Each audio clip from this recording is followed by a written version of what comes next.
नमस्कार दोस्तों। तो आज हमारे साथ बातचीत के लिए उपस्थित हैं वरिष्ठ चित्रकार शैल चोयल सर, जो कि उदयपुर से हैं। तो आइए सर से हम बात करते हैं। बहुत बहुत स्वागत है सर आपका।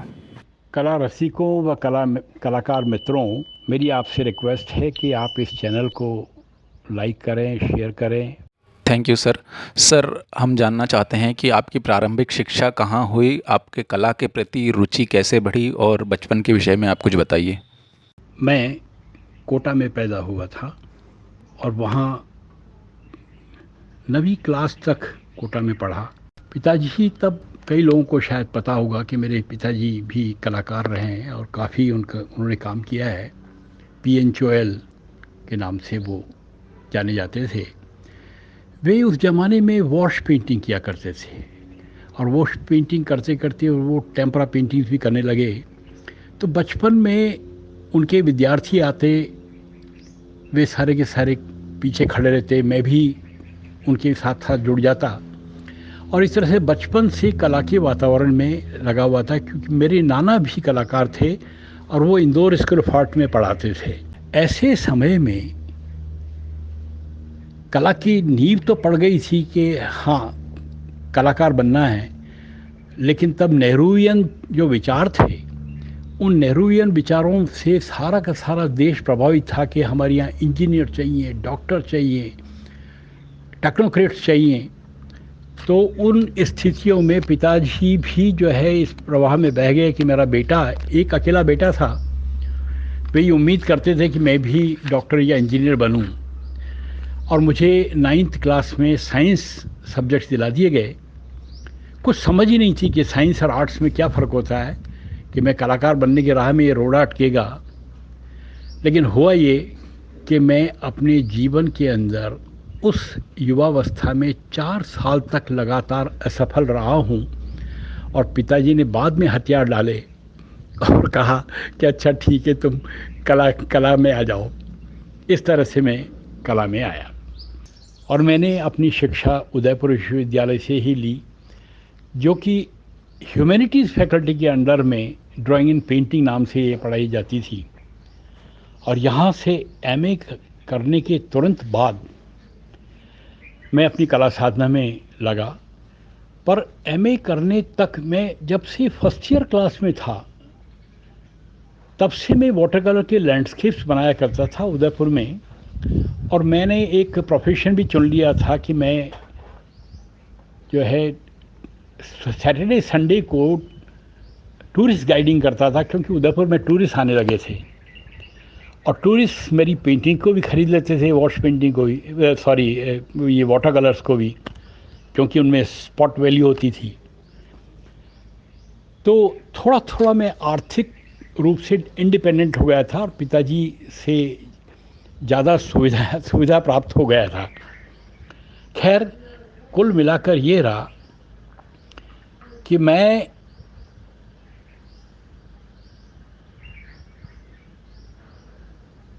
जो है एमए पास करने के बाद मैंने अपना स्टूडियो लिया।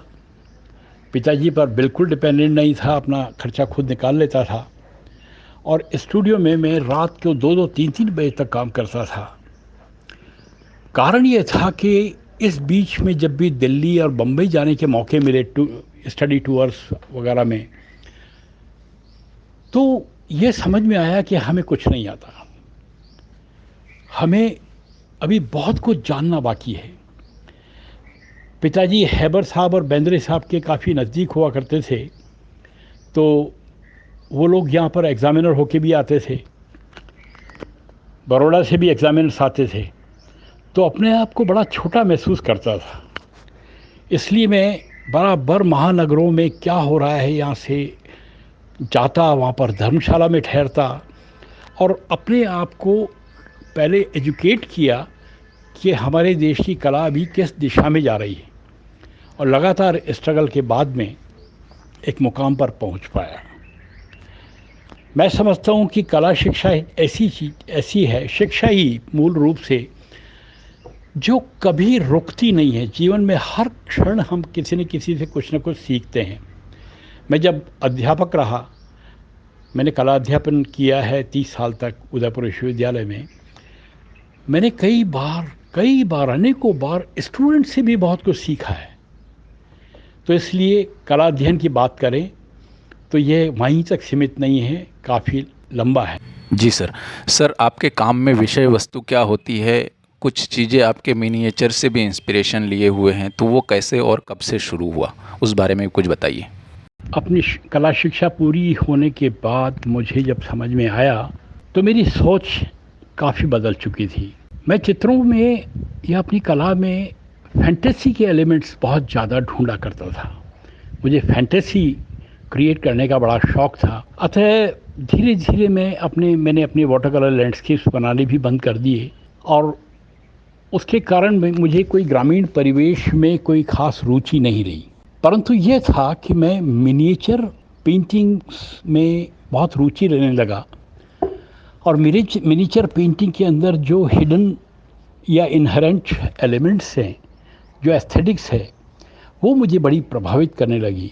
उनका मल्टी टियर पर्सपेक्टिव, नरेशन का तरीका, पेड़ों का ट्रीटमेंट, नेचर का ट्रीटमेंट और उसके साथ में थोड़ा सा लैंडस्केपिक फैंटेसी, ये मेरे प्रिय एलिमेंट बन गए जिनको मैंने अपनी पेंटिंग्स में लिया। इसलिए ग्रामीण परिवेश से हटकर मैं चित्रण करने लगा। पर मिनिएचर पेंटिंग में कई जगह, ख़ास तौर से जैसे कांगड़ा में और इवन राजस्थान की पेंटिंग्स में भी, नाथद्वारा की पिछवाइयों में, इनमें सब में कृष्ण जो है हर और मुझे नज़र आने लगे। तो इसलिए मैंने कृष्णा के ऊपर ज़रूर काफ़ी चित्र बनाए हैं। जी सर। सर, आपके बचपन से ही आप बहुत सारे सीनियर्स कलाकारों के साथ आपका उठना बैठना होता था, क्योंकि आपके पिताजी स्वयं चित्रकार थे, आपके घर पे बड़े चित्रकारों का आना जाना लगा रहता था। तो उनसे आपने क्या सीखा? क्या कुछ वाकया आप बता सकते हैं जिससे हमारे दर्शकों को इंस्पिरेशन मिले? कॉलेज की पढ़ाई के दौरान जो कला इतिहास पढ़ते थे उसमें पश्चिम का इतिहास पढ़ा और भारतीय इतिहास के बारे में बहुत थोड़ा बहुत इधर उधर से मिल जाता था। इलस्ट्रेट वीकली में, धर्मयुग में हमारे सीनियर आर्टिस्ट के काम छपा करते थे, लेकिन बहुत एक्सपोजर नहीं था क्योंकि मैं एक छोटे से शहर उदयपुर में रहता था। और लेकिन साथ ही भाग्यवश पिताजी की कुछ मित्रता के कारण सीनियर आर्टिस्ट जो है उदयपुर जब भी आते तो पिताजी से मिलते और यहाँ पर कई कलाकारों से मिलना हुआ। आप ताज्जुब करेंगे कि मैं जब 9th क्लास में पढ़ता था तब मैं क्षितिजनाथ मजूमदार से मिला जो उदयपुर आए थे, हमारे घर में ही ठहरे। तो पिताजी की जान पहचान की वजह से बेंद्रे साहब, हैबर साहब, ये अपने के.जी. सुब्रमण्यम, वो बड़ौदा से भी सब कलाकार, कई कलाकार आते थे। विनोद शाह आते थे, पंड्या जी आते थे, ऐसे ही दिल्ली से जगमोहन चोपड़ा वगैरह सारे कलाकार जो है, जो भी उदयपुर घूमने आते या हमारे यहाँ एग्ज़ामिनेशन लेने आते तो उनके बीच में उठना बैठना होता था। हैबर साहब ने एक बार मुझे बड़ा प्रभावित किया। डाइनिंग टेबल पर बैठे हुए उन्होंने कहा कि अपने ट्रेडिशन में झांको, पेंटिंग फ्लैट होती है, ये पोर्ट्रेचर वगैरह सब वेस्ट से आया है अपने यहाँ पर। एकदम से मैं जो है चौंका और मेरे पास में कुछ ललित कला के पब्लिकेशंस थे घर में, फादर के पास में, और मैं मिनिएचर के अंदर वो चीज़ें ढूंढने लगा। तो मैंने उनसे पूछा, मैंने कहा कि ये इनकी कॉपी करूँगा तो मैं कहाँ खड़ा हूँगा?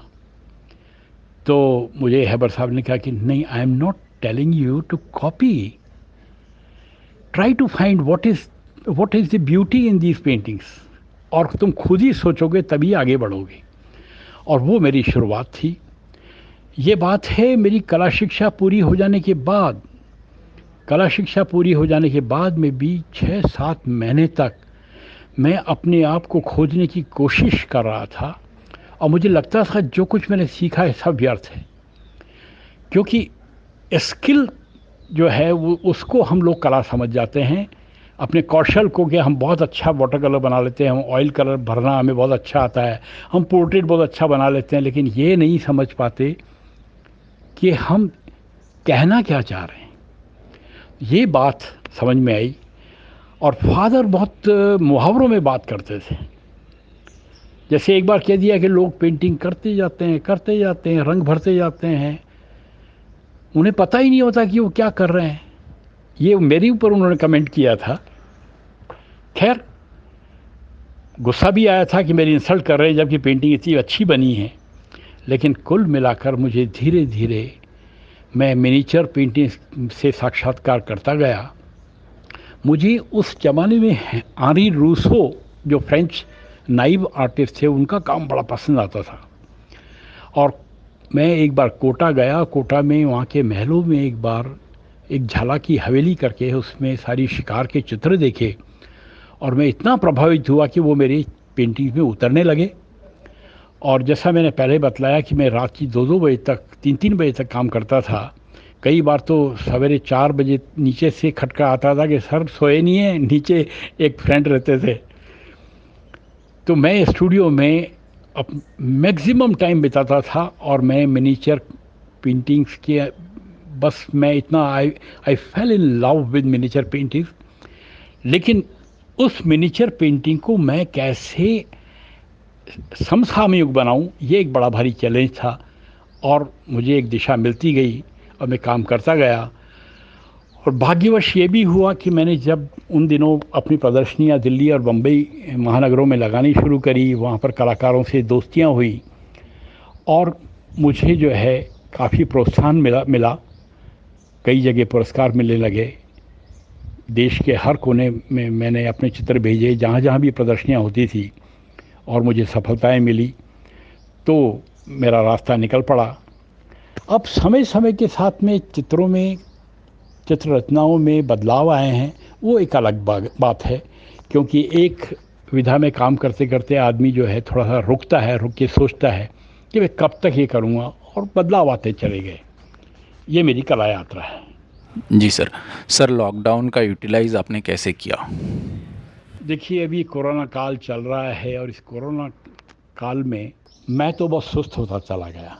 स्टूडियो में जाता, थोड़ी देर अपने चित्रों पर हाथ पैर मारता, लेकिन जो खबरें इस देश में आ रही थी सारी टीवी पर और अपने सोशल मीडिया में, वो काफ़ी विचलित कर देती हैं।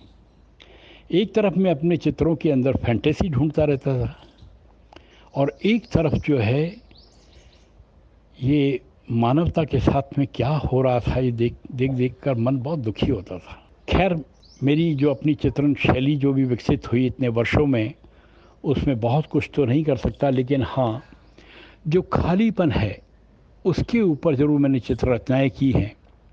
मैं एक चित्र भी आपके साथ में शेयर करूँगा, जिसमें कोरोना काल में एक छोटे से शहर में एक मकान से दूसरे मकान से तीसरे मकान में लोग कैसा जीवन जी रहे हैं, कैसा समय अपना लगा रहे हैं, समय को प्रयोग में ले रहे हैं, इसके ऊपर मैंने ये चित्र जैसे बनाया। चित्र तो और भी बनाए हैं, लेकिन ये उस पीड़ा को दर्शाता है कि आदमी जो है इतने सुंदर शहर में होते हुए भी न पहाड़ों को देखने जा सकता, न झीलों को देखने जा सकता, न गलियों को देखने जा सकता, कमरे के अंदर बंद हैं। केवल पड़ोसी की शक्ल देख लो और चाहो तो थोड़ी सी बात कर लो, एक दूसरे से आदान प्रदान कर लो, चीज़ें दे दो, ले लो, बस। बाकी आप लॉकडाउन में बंद रहिए। बहुत बहुत धन्यवाद सर, आपने आपके व्यस्त समय में से इतना समय निकाल के हमारे दर्शकों व हमारे लिए दिया। बहुत बहुत धन्यवाद। और आने वाले समय में हम सर का स्टूडियो लाइव भी विज़िट ज़रूर करेंगे। तो आज का कार्यक्रम हम यहीं समाप्त करते हैं। बहुत बहुत धन्यवाद।